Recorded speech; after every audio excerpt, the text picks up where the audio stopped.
Many thinkers have already written and discussed and lived that in our day-to-day activities, most often it is about interpretation.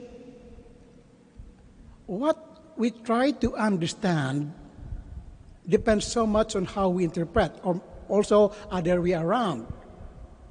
What we interpret is based on our fundamental understanding, and our fundamental understanding of people, of events, depends so much on where we stand. And where we stand should be, as believers, should stand in the heart of the Father, where everything is understood properly according to the perspective of the compassionate and loving Father.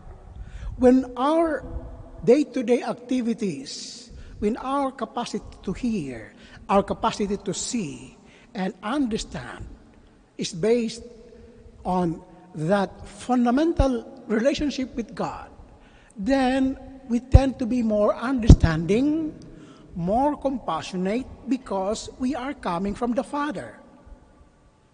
In the first reading, we heard how Israel changed their understanding, changed their perspective, because they became faithless.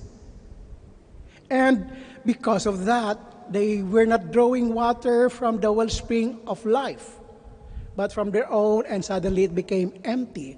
No more life-giving water. And we can't live like that daily. Right now, we are almost exhausted because of so many depressions, anxieties, and threat of death because of the pandemic.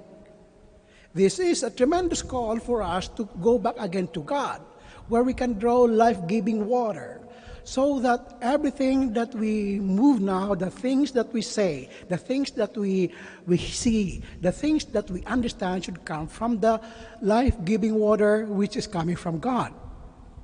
Despite troubles and difficulties and threats of death, if we stay close to God, intimately related to the Father who gives us life, then we can withstand all these difficulties.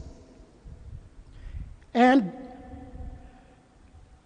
to understand where we are, where we stand, is a gift.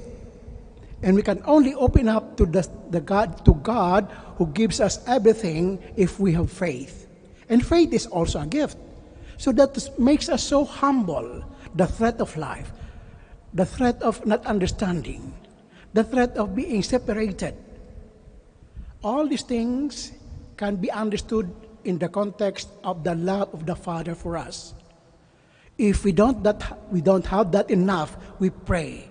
Like we pray the Our Father. If we can only pray the Our Father, the prayer that is so universal, and understand every word that we speak, then we can draw water, life-giving water from those words. And we can understand our interactions with others from those words. Those are the words given to us by Jesus. We live from those words. But the most difficult part of that prayer is to do His will.